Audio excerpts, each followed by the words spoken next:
Sam Urrate captures, then presents the people and places he loves, using techniques that convey character.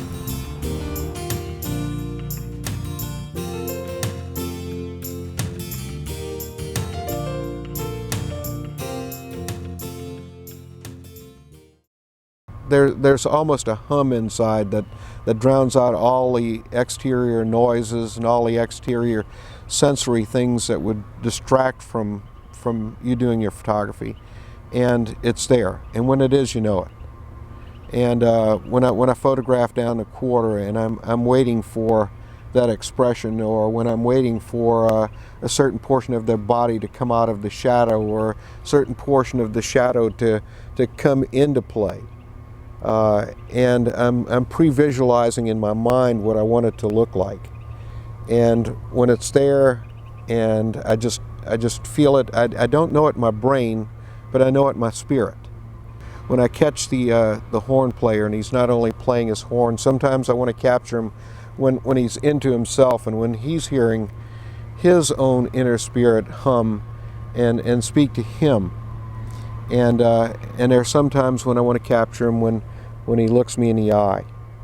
And there's that communication just for the instant.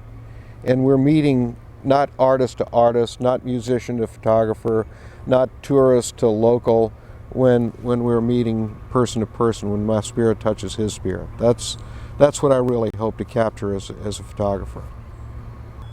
I feel very fortunate in my photography because I have an advantage a lot of photographers don't have. Over the last few years, I've taught myself in my darkroom not only to do traditional black and white photography, which is done on paper produced by one of the major companies that already has the emotion laid down, but through my studies at New Orleans Academy of Fine Art and through teaching at the New Orleans Academy of Fine Art, I've taught myself how to do different processes that are photographic processes, but old photographic processes that go back almost to the beginning of photography. It's all my photography. The only thing that's done by somebody else is actually creating the film. I take the paper, I hand coat the paper, it's exposed under ultraviolet light source. It's got to be the size of the negative, it's going to be the size of the print, and it gives me a tremendous palette to work with.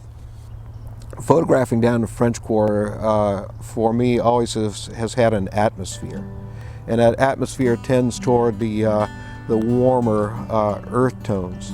So I have the ability through the alternative process to be able to produce them in a lithe print, which gives that dusty sunset rose color to the print.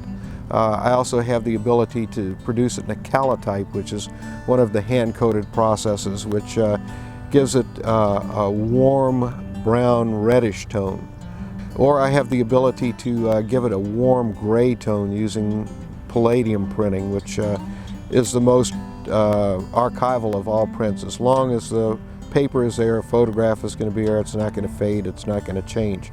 So photographing down the quarter using the palette of photographic processes that I have at my disposal, I can create the kind of mood or capture the kind of mood without using color film that I want to capture. And it really gives me a tremendous ability as an artist to be creative and not just to produce a straight silver gelatin print. You find that people in New Orleans are really different, are really more existential, I think, than people in other areas of the United States are. And I find that same kind of existentialism when Jan and I travel in Europe, when we're in Italy. People are enjoying life now and not waiting to enjoy life later, which I think is really an important difference. You have the same kind of honesty in the people in Italy that you have down in the French Quarter. Again, it's not that artificial American influence yet, either in New Orleans or in Europe that we've found. I've always felt that New Orleans was more European, Italian, Latin, Romantic than it is North American. My wife and I lived in the French Quarter for approximately 2.5 years, and we became a part of a community. And it's not just the tourist and the spots that are down on Bourbon Street, but there's a real sense of togetherness down there. People we'd see every day, just like you did in the old neighborhoods in New Orleans. And I just have a real sense of unity with those people, of being among common people who are real. And I just love them. I just love to go down there and photograph them. And looking back at some of the photographs that I've taken over the years, they've really been a tremendous, give me a tremendous sense of eternity when I'm behind the camera.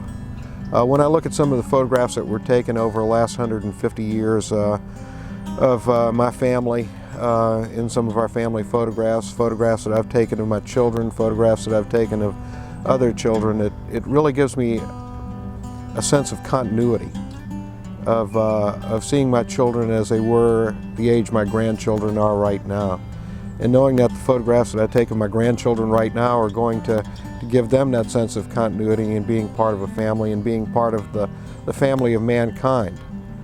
Photography has given me a tremendous sense of light, of enjoying and appreciating the light and reflections in people's faces and the catch light in their eyes, and it's just a wonderful experience. And I find that when I photograph, sometimes I'm the hunter and sometimes I'm the hunted, and sometimes I'm looking through a lens, but I know always when I produce a photograph that lens is also letting people look back at me.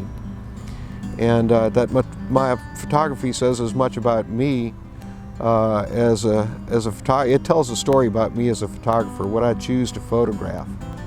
And so I hope in years to come that people will be able to look back at my photography and say, that's who he was. That's what he loved. That's what he saw.